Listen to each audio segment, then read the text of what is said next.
I set the plate down on the kitchen table, steam rising from the pot roast I'd been slow cooking since morning. My hands were stiff from the chill outside. It had dropped into the 30s in Columbus that night, but the warmth of the food gave me some comfort. That comfort lasted about 2 seconds, until I saw the powdery residue clinging to the rim of my plate. If you're watching this, subscribe and comment where you're watching from. At first, I thought maybe it was just salt I'd spilled while seasoning. But the smell, sharp, almost chemical, made my stomach clench. My son, Dylan, was leaning against the counter, pretending to scroll his phone. He looked up at me with that half-smirk I'd come to know too well. "Go on, Dad. Eat," he said casually, as if daring me. My fork hovered in the air, my mind racing. Dylan had been furious earlier that week when I told him I wasn't co-signing another loan. He'd shouted about how I was sitting on savings while he struggled. Now I was staring at proof that his anger had turned into something darker. I slid the plate back across the table, my jaw tightening. My heart pounded, so hard it felt like it might crack my ribs. That night, I realized something I'd never dared admit. My own son wanted me gone. If that sounds harsh, here's how I got there. I remember sitting in that same kitchen after Dylan stormed off, just listening to the hum of the old Frigidaire and the low rattle of the furnace kicking on. The air felt heavy, like the whole house was holding its breath with me. My hands wouldn't stop shaking. I gripped my coffee mug so tight, I thought it might shatter, just to keep them steady. You spend your life working hard, 37 years with the Postal Service in my case, thinking the hardest part will be carrying that satchel through Ohio winters. Turns out the hardest part is staring at your own child and realizing he sees you as nothing more than a bank account in the way of his plans. For years I had told myself keeping the peace was better than setting boundaries. Dylan would get angry, demand more, push limits, and I'd fold. I told myself he was still young, still figuring things out, that being patient was the loving thing to do. But love without limits isn't love. It's surrender. And that night, when I pushed that plate away, I felt the cost of surrender in my bones. I used to think families broke apart because of big betrayals, affairs, abuse, abandonment. But sometimes they crack from 1,000 little cuts, until one day you wake up and realize you've been bleeding for years. That residue on my plate wasn't the first cut. It was just the one I finally noticed. I kept replaying the look in Dylan's eyes when he told me to eat. There was no hesitation, no flicker of doubt. It was like he'd already decided what my role in his story should be. The obstacle. That chilled me worse than the draft coming through the kitchen window. I sat there until the clock hit midnight, my coffee long gone cold. And somewhere between the ticking of the wall clock and the whir of the furnace, a thought settled over me. I wasn't powerless. I wasn't done. Dylan might have tried to poison my food, but I had the power to poison something far more permanent, his future. But it didn't start that night. It started months earlier. I guess to really understand how it all came to that night, I need to take you back. Because poison doesn't just show up on your dinner plate out of nowhere. It grows from smaller seeds, watered over time. When I retired at 65, I thought life would finally slow down. I'd worked my last route at the Columbus, Maine post office, shook hands with my buddies, and carried home a sheet cake with Happy Retirement Harold smeared in red icing. I had a modest pension, a little savings, and a paid-off house in Clintonville. Nothing flashy, but enough to live quietly. Dylan, though, saw my retirement as his opportunity. He was 26 then, living at home again after dropping out of Ohio State. He bounced between jobs, barista at Stoff's Coffee 1 month, Lyft driver the next. None of it stuck. He'd tell me, "Dad, this is just temporary. Once I get my big break in real estate, we'll both be living better." I wanted to believe him. I really did. So when he asked if I could help him with startup money for a license course, I wrote the check. $800. I even kept the receipt folded into my desk drawer. I told myself it was an investment in his future. But that wasn't the last ask. A month later, he wanted help covering his car insurance. Just until I sell my first property, he promised. Then came rent money when his buddy kicked him out of an apartment. Then a loan for credit card debt. Each time I felt that familiar pinch in my gut, but I opened my wallet anyway. My misbelief was simple. If I just gave him enough, eventually he'd stand on his own. The first time I said no was when he asked me to co-sign a $$20,000 loan for a condo he swore he was flipping with friends. Something about the numbers didn't add up. I asked for paperwork, proof of the property. He got angry, said I didn't trust him. We didn't speak for 2 weeks after that. I filed that request letter under May in my desk, another piece of paper I couldn't bring myself to throw away. Looking back, I should have seen the escalation. He'd slam doors, curse under his breath when I wouldn't hand over cash. Once, after I refused to cover another late car payment, I found the tires on my own Honda Civic slashed in the driveway. He swore it wasn't him, but the timing was too sharp to be coincidence. What really broke something in me, though, happened at a neighborhood cookout. My friend Tom, who's on the church council, pulled me aside and asked quietly if Dylan was okay. Apparently Dylan had been bragging to folks about managing his dad's money. Tom thought it sounded off. That night, I pulled my credit report. There was a store card opened in my name, racking up charges from Best Buy, a new laptop, a flat-screen TV. I circled the date on the report, July 12th, and slid it into my desk folder. Still, I didn't confront him directly. Not yet. I kept telling myself he'd grow out of it. That a father's role was to absorb the hits until the kid figured it out. But the signs kept piling up. One afternoon in late summer, I walked into the kitchen and found a payday loan envelope on the counter, addressed to me, though I'd never applied. Dylan snatched it up when he saw me staring, muttering something about junk mail. I knew better. I tucked away the return envelope, just in case. Then came the shouting match about the loan co-signing in early October. That's when Dylan spat the words that burned into me.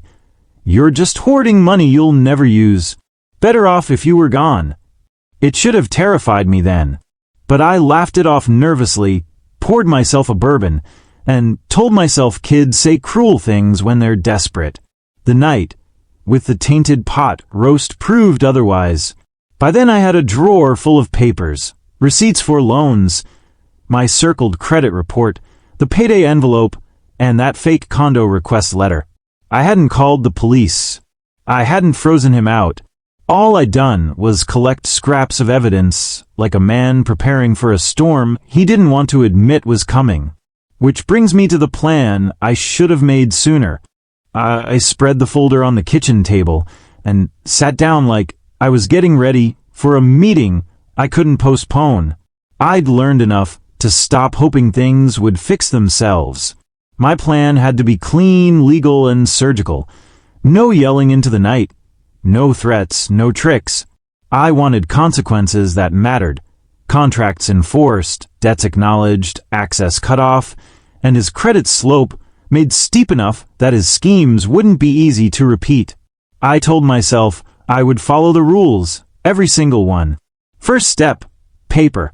I organized every scrap I had, receipts, the circled date on my credit report, the cosign request letter under May, the payday envelope, the Best Buy charges. I made copies and logged timestamps in a small notebook. When I discovered each thing, who I'd talked to, what I'd heard, that audit trail would be the spine of whatever case I needed to make. My old habit of filing everything finally paid off. The folder felt heavier in my hands than any satchel I'd carried for the postal service. Second step, lock down access. I called my bank and told them I suspected fraud. I closed any joint accounts, changed passwords, removed Dylan as an authorized user where he'd sneaked on, and asked for fraud dispute forms to be emailed with case IDs. I took a deep breath and canceled the card that showed the best by charges. The bank clerk, soft and patient, read me the fraud policy and the timeline to expect. I wrote that timeline in the notebook too. Third step, formal complaints. I filed an identity theft report with the local police. Simple, factual, no theatrics. Then a complaint to the bank's fraud department, and a CFPB intake form. I also prepared a small claims packet listing the exact amounts I'd been bilked for, copies of receipts, and a short affidavit of the incidents I'd personally witnessed. If Dylan had borrowed money and never repaid it, or opened credit in my name, the small claims court would let me put numbers to it and demand restitution. I wasn't looking for a headline. I was looking for remedies the law provides. Fourth step, exposure within rules. I arranged a meeting with my neighbor Tom and the church friend who'd intimated Dylan's bragging.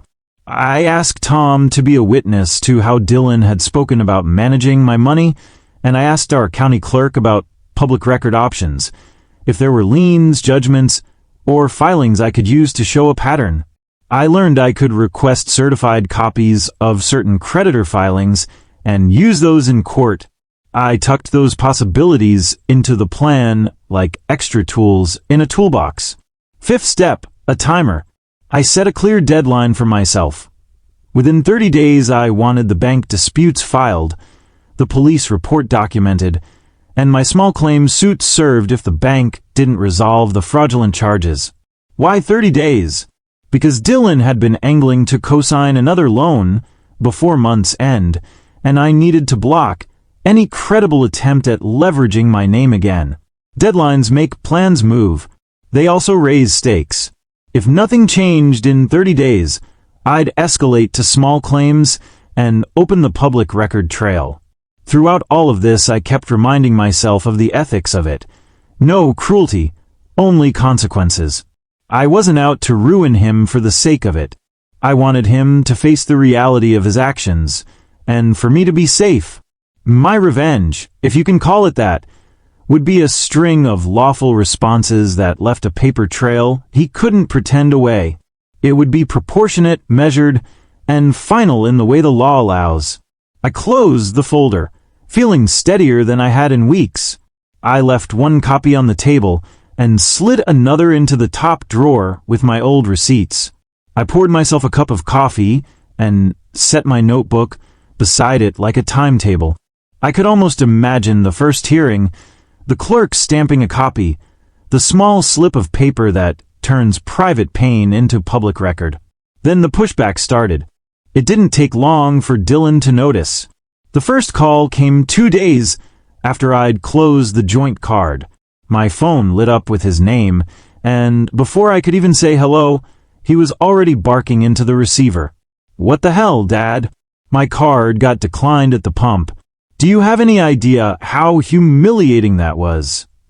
I leaned back in my chair, staring at the neat rows of papers I'd just finished indexing. "It wasn't your card, Dylan. It was mine. And it's closed now." Dead silence. Then the roar. "You can't do that to me. I need that card to get to work." "No, you need that card to buy things I never authorized," I said evenly.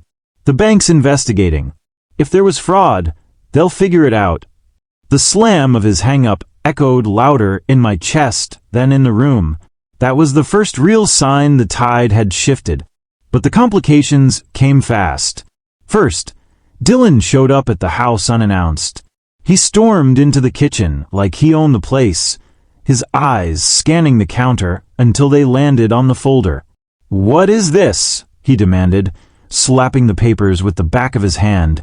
"Documentation," I said calmly, "for everything you've charged, borrowed, and not repaid." His laugh was short, mean. "You're seriously trying to play lawyer? You think anyone's gonna side with a washed-up mailman over me?" That stung more than I wanted to admit, but I held my ground. The paper doesn't lie, and the law doesn't care how charming you are. He leaned close. voice dropping. "You better be careful, Dad. You keep pushing, and I'll make sure everyone knows how crazy you've gotten. Nobody's gonna believe you." That's when I realized he wasn't just scared. He was calculating. He was already thinking about how to spin this, how to paint me as the problem. The second complication came from the bank itself. A week later, I got a letter stating that my fraud dispute had been temporarily suspended pending further review because Dylan had called them. He claimed he had authorized access to my accounts, that we had a shared arrangement. Suddenly, what I thought would be a straightforward process became murky. Now I had to prove he hadn't been given permission. I felt the old frustration bubbling up, the same helplessness I'd swallowed for years, but this time I forced myself back to the facts. I pulled phone records, highlighted charges from times I was out of town, and requested written statements from 2 neighbors who'd seen him bragging about using Dad's credit. Still, it rattled me. If he could sway a bank clerk with a smooth phone call, what could he do in front of a judge? The third complication hit hardest. My neighbor Tom, the one I'd hoped would stand witness, pulled me aside after Sunday service. He looked uncomfortable, like he'd been rehearsing. "Listen," he said, rubbing the back of his neck. "Dylan came by. Said you're not well. Said you've been imagining things. I don't know what's going on, but I don't want to get mixed up in family business. You understand." I did understand, but it still felt like the ground tilting beneath me. Dylan wasn't just denying, he was laying the groundwork, poisoning the well before I could speak. Back home, I sat at the kitchen table again, staring at the folder that suddenly felt thinner. The papers were still there, the dates, the receipts, the affidavits I'd drafted. But for the first time, I wondered, would they be enough against charm, manipulation, and the whisper of crazy old man? That night, as the house settled into its usual creaks and groans, I thought about giving up, letting it go. Maybe Dylan would burn out on his own. Maybe I could keep what little piece remained. But then I remembered the residue on my plate, the look in his eyes when he told me to eat. No, this wasn't just about money. It was about dignity, safety, the right to sit in my own kitchen and not be treated like a fool. I took a deep breath, opened the folder again, and wrote across the next page in bold letters, "If he escalates, so do I." And Dylan, true to form, escalated. The real turning point came on a gray Thursday morning, the kind where the clouds hang low enough to scrape the rooftops. I was halfway through my second cup of coffee when the knock came. Not Dylan, he never knocked, but a uniformed officer, hat tucked under his arm, badge glinting in the sliver of sunlight sneaking through the porch. "Mr. Keaton?" he asked. "Yes. I'm serving you notice. Your son filed for emergency guardianship." For a moment, I couldn't even process the words. I unfolded the papers, my hands trembling, and there it was in black and white. Dylan was petitioning the court to declare me incompetent to manage my own affairs. He claimed I was confused, paranoid, and unable to make sound financial decisions. He wanted control of my accounts, every penny I'd worked for since the day I first slung a mailbag over my shoulder. My knees nearly buckled. This wasn't a family spat anymore. It wasn't just a son freeloading off his father. Dylan was trying to erase me from my own life. The officer gave me a sympathetic look. "Court dates in 3 weeks. Make sure you show up prepared." When the door shut, the house felt smaller than ever. I sat at the kitchen table, the guardianship petition spread beside my folder of receipts. It was almost poetic, his lies stacked against my truth, both in neat piles of paper. Only one stack would decide my future. That was the shift. Until then, I'd seen my actions as defense, as clawing back what Dylan had stolen. But now it was war. If he wanted a courtroom, he'd get one. If he wanted to play with the law, he'd learn how sharp it could cut. I called a lawyer that very afternoon, a sharp woman named Grace O'Malley who'd handled probate and guardianship cases for 20 years. Her voice was brisk, no nonsense, the kind that steadied your nerves whether you liked it or not. "Mr. Keaton," she said after reviewing the petition, "I'll be blunt. This isn't unusual. Children sometimes try to gain control when they smell money or think they can manipulate the system. But if what you're telling me is true, and you have documentation, we can not only block this guardianship, but potentially pursue fraud charges." Her confidence sparked something in me I hadn't felt in years. Resolve.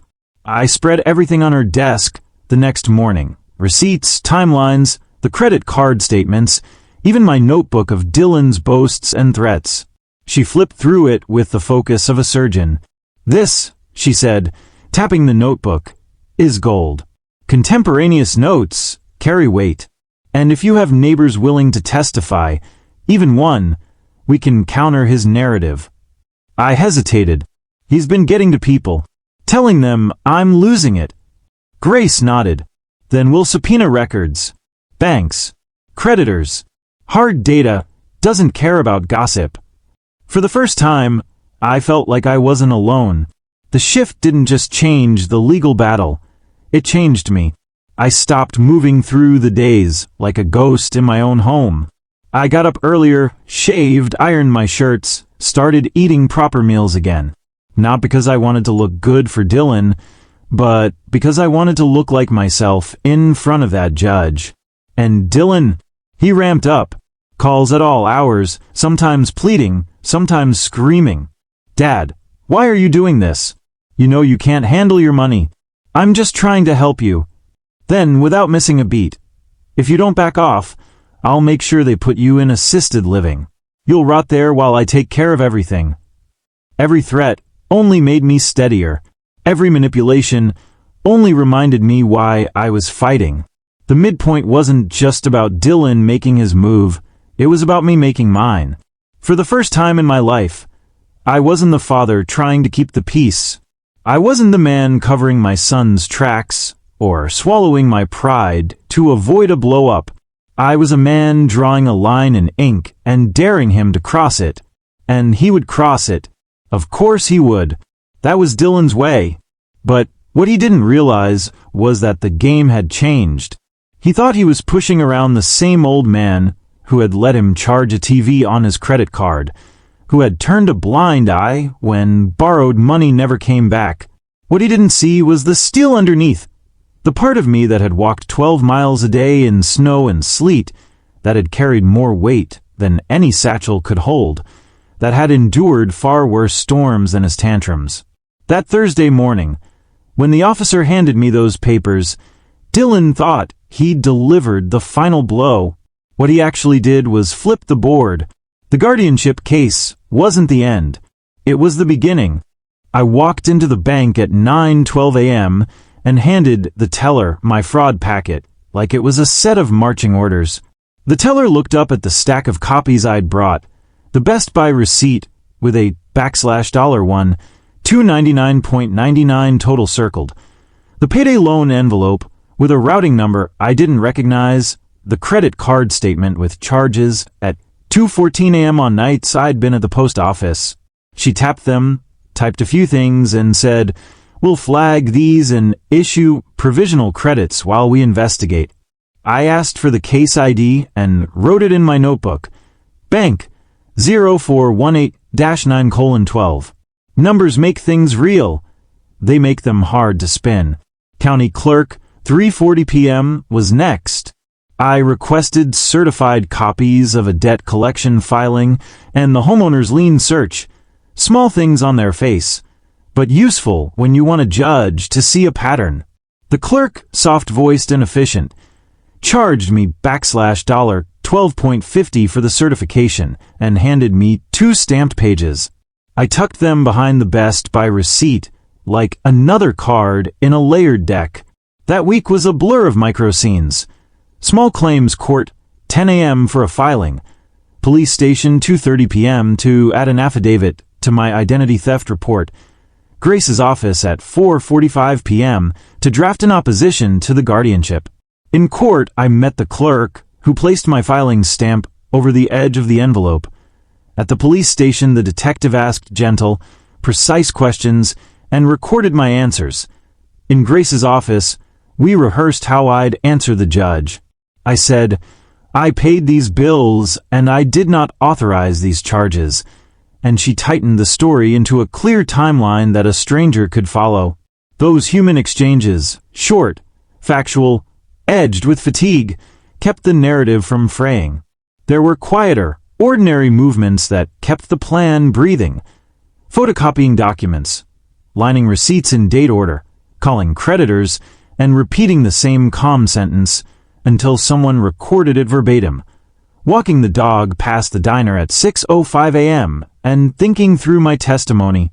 I made a montage of routine acts, standing in line, stamping forms, dialing numbers with thumbs that sometimes trembled, waiting on hold, listening to canned music, until the pattern of paperwork itself felt like progress.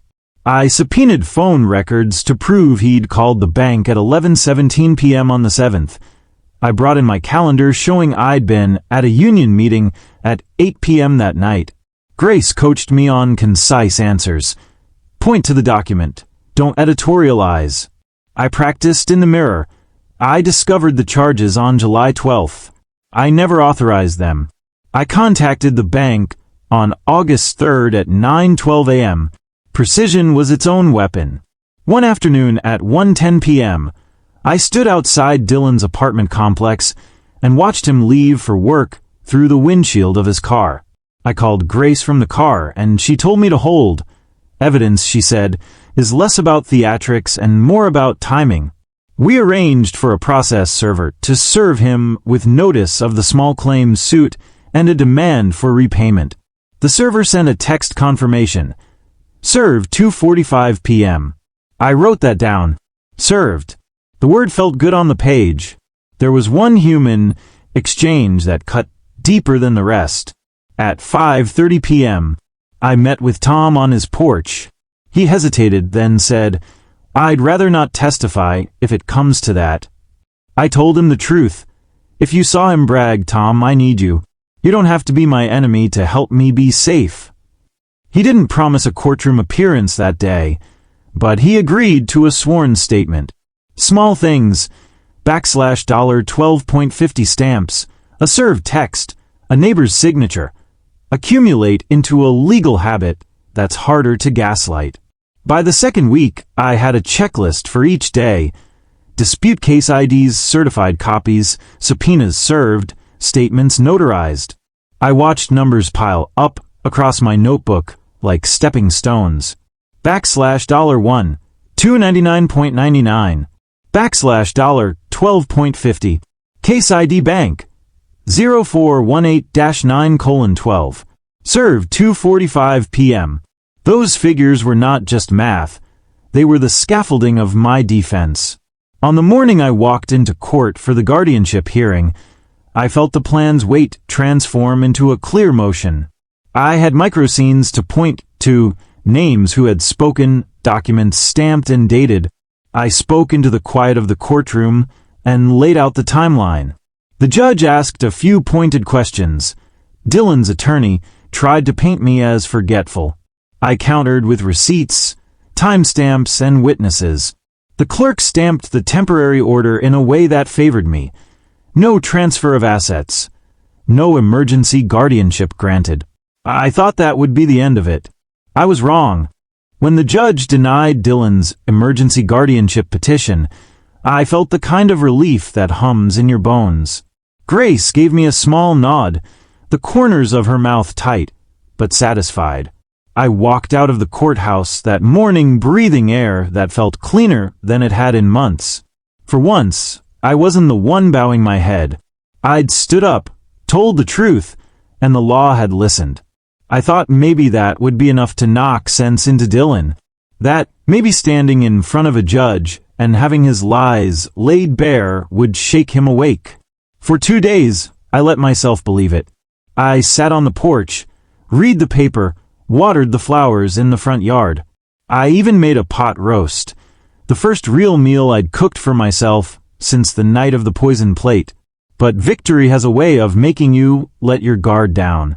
And that's when Dylan struck back. It started small, rumors trickling through the neighborhood. Mrs. Harper from 2 houses down stopped me on the sidewalk and said, "I heard you're not well, George. That Dylan's just trying to make sure you're cared for."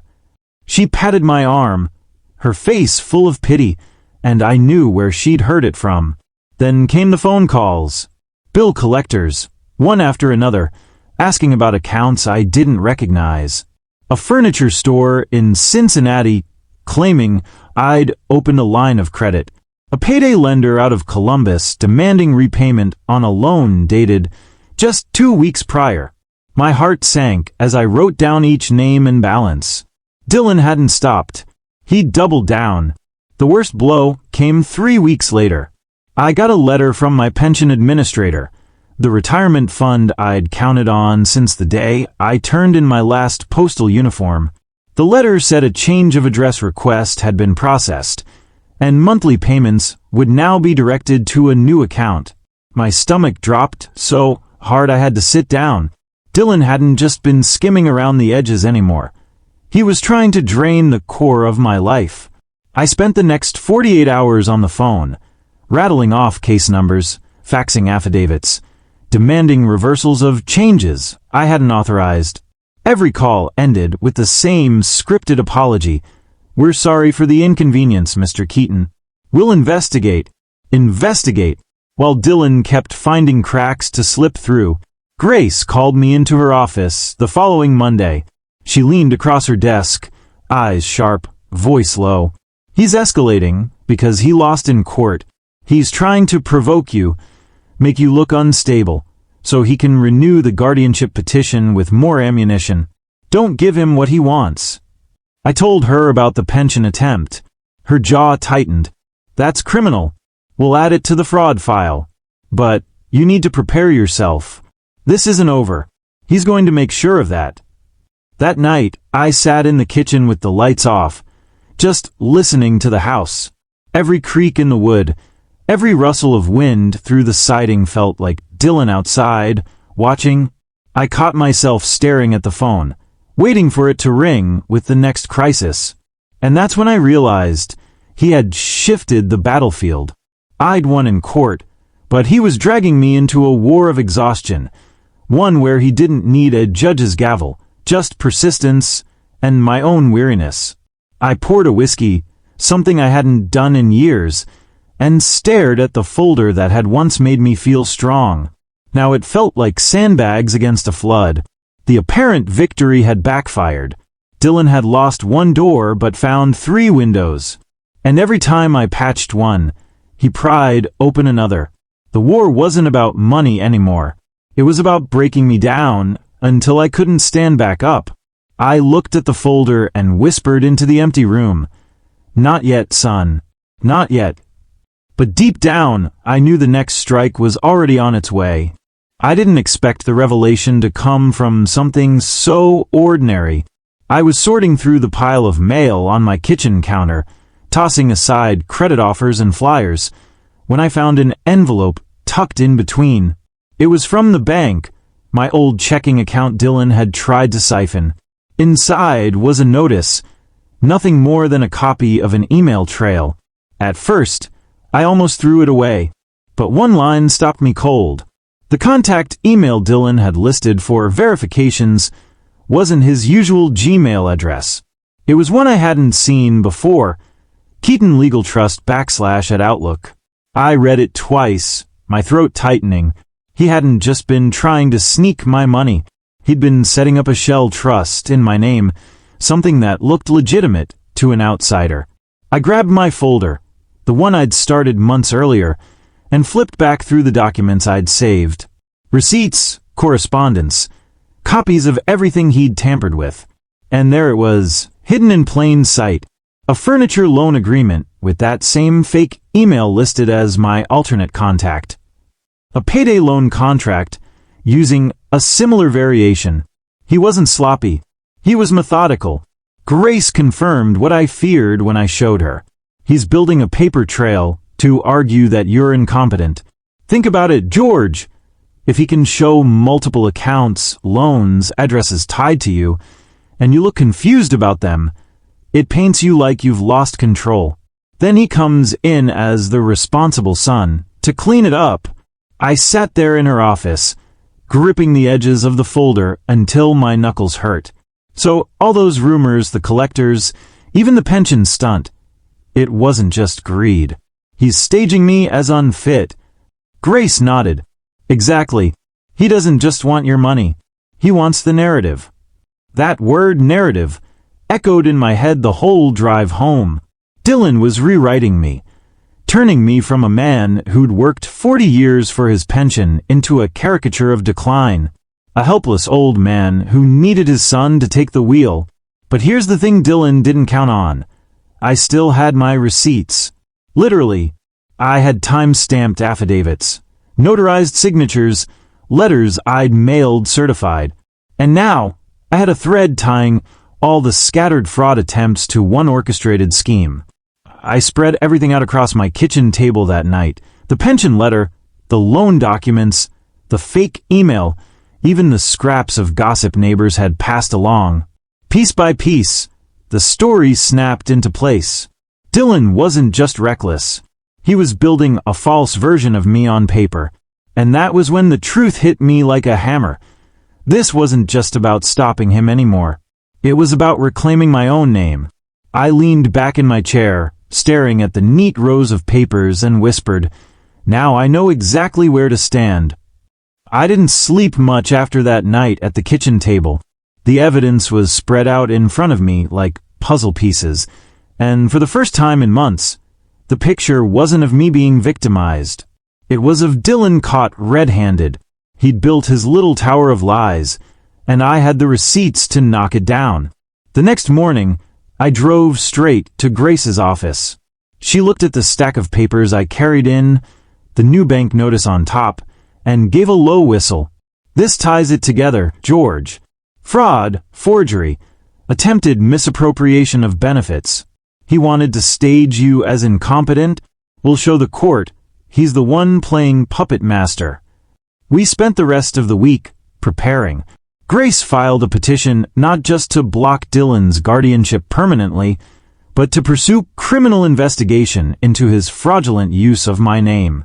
She called it preemptive defense. I called it finally getting my son out of my life, legally.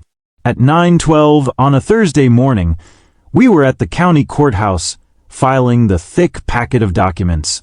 I watched the clerk stamp each page, one heavy thud after another.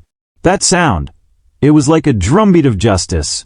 At 3:40 that afternoon, we drove to the county clerk's office and requested certified copies of Dylan's guardianship petition and financial filings. I wanted to see with my own eyes how he'd twisted the story. Sure enough, he'd submitted statements suggesting I was confused about my accounts and had forgotten loans, all built on the fake addresses and email threads. Grace highlighted the overlaps in yellow, crisp, and methodical. In between, I spent my hours writing affidavits. Line by line, I documented every call, every rumor, every letter that had come to my mailbox. I wasn't just defending myself anymore. I was reclaiming the record. By Monday, the case file was thick enough to fill a banker's box. Grace submitted it to the probate judge along with a motion to dismiss Dylan's petition with prejudice, meaning he couldn't file again. And she attached something extra, a referral for criminal fraud investigation. The hearing that followed was one I'll never forget. Dylan strutted, in wearing a suit that didn't fit right, too big in the shoulders, like he wanted to play the part of responsible adult son. He kept glancing at me, smirking like he'd already won. But when Grace began laying out the evidence, page by page, his face changed. First confusion, then irritation, then the flicker of panic he couldn't hide. The judge leaned forward more than once, eyebrows raised at the fake trust email, the loan agreements, the pension reroute attempt. When Grace presented the notarized letters I'd filed months ago, showing I'd disputed every fraudulent claim in real time, the judge actually paused and looked directly at Dylan. "Mr. Keaton," the judge said, voice heavy, "this isn't just sloppy paperwork. This is fraud." Dylan stammered something about misunderstandings and helping Dad manage, but it was too late. The evidence was lined up like dominoes, and they'd all fallen. The ruling came down swift and clear. Dylan's guardianship petition was dismissed with prejudice. The court also referred his actions to the county prosecutor's office for review. And just like that, the powers shifted. He wasn't the savior's son anymore. He was a defendant in waiting. As I walked out of that courthouse, folder clutched tight in my hand, the air felt different. For months, I'd been bracing for his next move, his next lie. But now, for the first time, I'd set the terms. And then came the calls. The first was from the pension administrator, confirming my account had been locked down with new safeguards. The second was from a detective with the county fraud unit, asking me to come in for a statement. And the third was from Dylan himself, his voice strained and furious, spitting words I barely recognized. But I didn't answer that one, because by then I'd learned something. You don't have to fight fire with fire. Sometimes you fight lies with the truth, documented, stamped, and certified. And that truth had finally become my revenge. When the gavel fell and the judge dismissed Dylan's petition with prejudice, I thought the worst was over. But as anyone who's been through a family fight knows, the fallout doesn't end just because the court clerk closes the file. It leaks into everything, neighbors, family, even the quiet moments in your own home.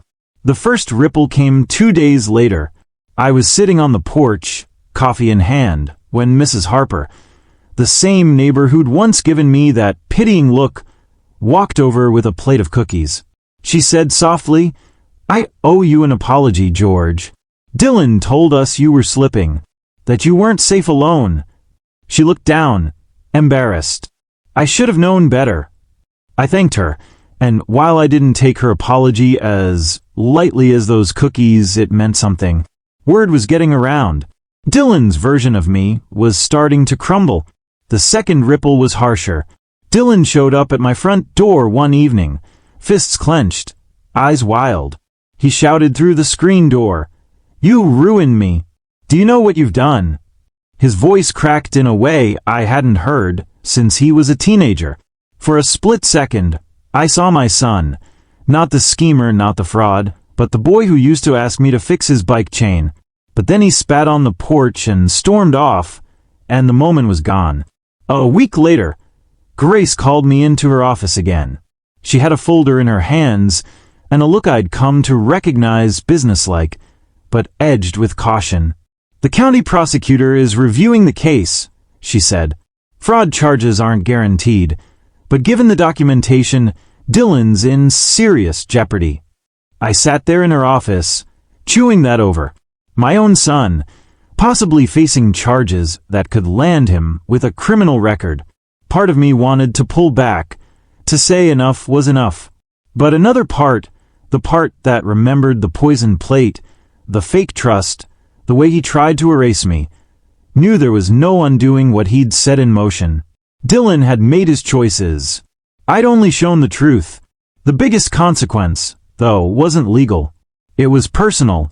Dylan's sister, Margaret, called me after the hearing. We hadn't spoken much in years. She lived out in Oregon, busy with her own family. Her voice was heavy on the line. "Dad, I don't know what to say. Dylan called me ranting about you, but then I saw the court record online. I'm sorry you had to go through this." For the first time in a long while, I felt like one of my kids still saw me for who I really was. The strangest part was the quiet that followed. No more calls from fake lenders, no letters about changed addresses, no whispers from the neighborhood grapevine. It was as if Dylan had been pulling every string in the background, and when the judge cut those strings, the whole puppet show collapsed. And yet, in that quiet, I found something else: unease. Because if there's one thing I'd learned about Dylan through this ordeal, it's that he didn't quit easily. He'd already escalated once after losing in court. Part of me wondered if he was sitting somewhere right then, scheming his next move. Still, I couldn't deny the shift. For the first time in months, I could walk into the grocery store, pick out a loaf of bread and a gallon of milk, and not worry about whether my card would be declined because of some phantom debt Dylan had conjured. I could open my mailbox without my stomach twisting in knots. It wasn't perfect. It wasn't peace. But it was a start. And just when I thought it was settled, another surprise was waiting for me. I thought I'd finally closed the book on Dylan's schemes, but life has a cruel way of adding one more chapter just when you're ready to shelve the story. The surprise didn't come in the form of another loan or a fraudulent email, or even a knock at the door from a debt collector. It came in the form of an envelope from the county clerk's office. When I opened it, my hands went cold. Inside was a notice of appeal. Dylan had filed a challenge to the judge's dismissal, arguing that new evidence proved I was unfit to manage my affairs. He had attached copies of 3 checks written in my name to pay for things I never bought, an ATV, a home theater system, and, of all things, a cruise ticket. Each check bore my shaky signature. Only problem, I hadn't written a single one of them. I rushed the paperwork to Grace, who sat back in her chair with a grim face. He's doubling down, George. These signatures are forged, but unless we can prove it beyond doubt, he's trying to drag you right back into the fire. For the first time, I felt the weight of real exhaustion. It wasn't just the battle. It was the knowledge that Dylan was willing to keep this up indefinitely. To him, it wasn't about money anymore. It was about winning, about control. That night, I sat at my kitchen table staring at those forged checks, my coffee going cold beside me. I thought about all the years I'd worked, the family dinners, the vacations, the scraped knees I'd patched up for Dylan when he was little. How did we get here? How did my own son become the person willing to erase me just to claim a victory? But here's the twist Dylan didn't see coming. The appeal wasn't just his weapon. It became mine. Grace pointed out that forged checks weren't just evidence. They were felonies. With a handwriting expert and the bank's security footage, we had the means not just to defend me, but to escalate the case against him. And then came the second twist, the one I didn't see coming. A phone call from Margaret. Her voice trembled as she told me Dylan had shown up at her doorstep in Oregon, ranting about betrayal and family conspiracies. He'd asked her to side with him in court, to testify that I'd been forgetful and unstable when she visited years ago. She refused, and he'd stormed off into the night. That was when it hit me. Dylan wasn't just spiraling legally. He was unraveling personally. His desperation wasn't contained to paperwork anymore. He was losing his grip, lashing out, dragging the family down with him. The double twist was clear. What I thought was the end of a battle was really the beginning of the final war. Dylan hadn't surrendered. He was escalating. And this time it wasn't just about my pension or my name. It was about my family's safety. I folded the papers back into the envelope and whispered to the empty kitchen, "So be it." When I was younger, I used to believe that family ties were unbreakable, that no matter how bad things got, blood would always pull you back together. I believed forgiveness was a duty and silence was a kind of peace. But after everything Dylan put me through, I've had to face a hard truth. Family isn't defined by blood. It's defined by respect. And once respect dies, what you've got left is just strangers who happen to share a last name. For months, I let Dylan twist my life into something unrecognizable. I allowed myself to believe that by staying quiet, by avoiding confrontation, I was protecting what little connection we had left. But silence didn't protect me. It fed him. Every time I brushed off a forged document, a stolen account, a poisoned meal, I gave him permission to push further. He saw my restraint as weakness.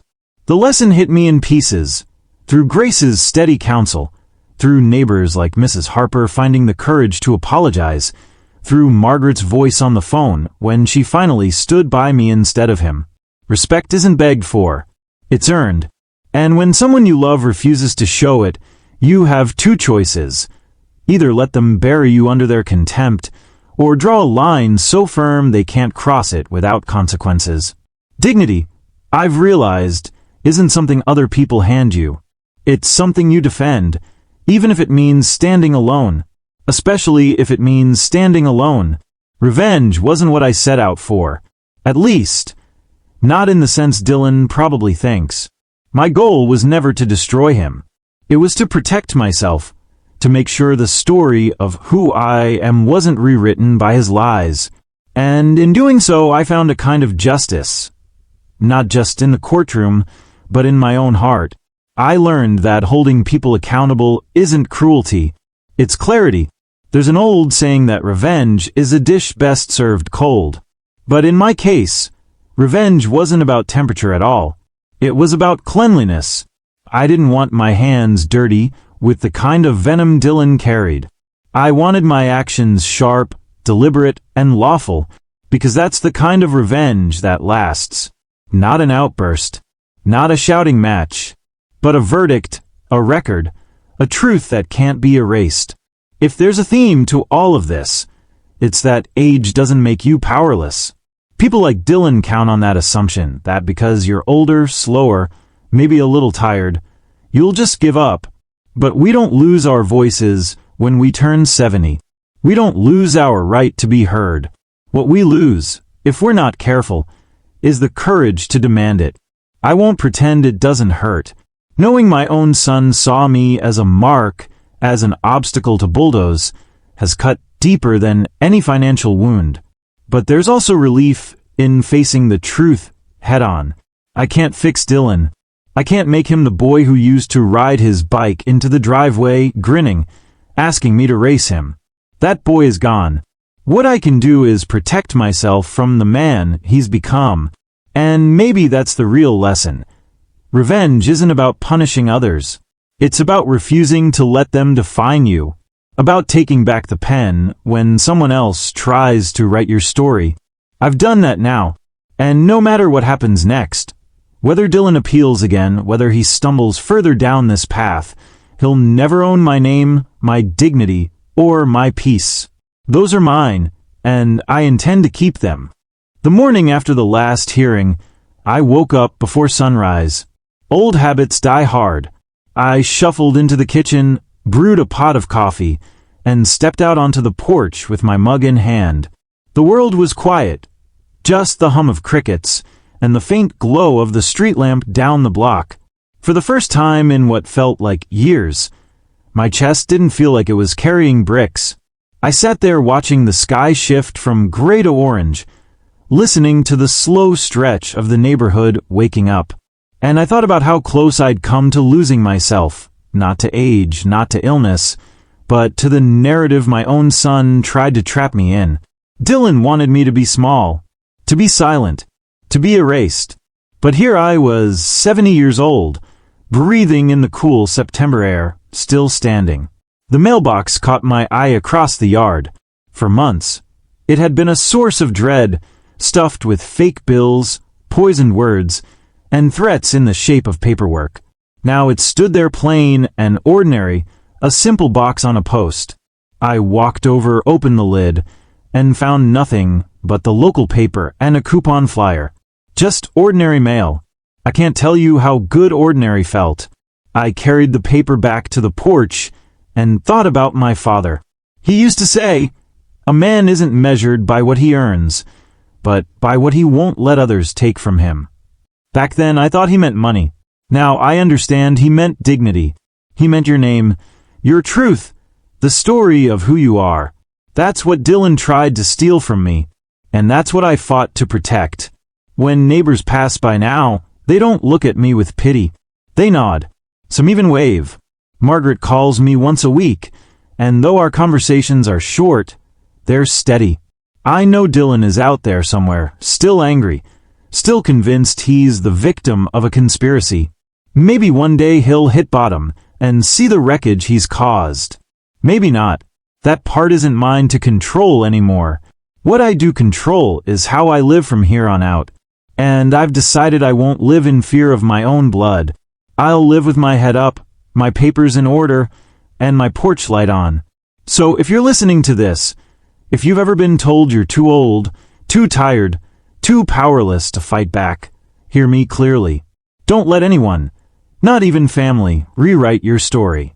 Stand up, gather your evidence, use your voice, and take your dignity back. It's never too late to defend who you are. As I set the empty coffee mug down and watched the sun break free from the horizon,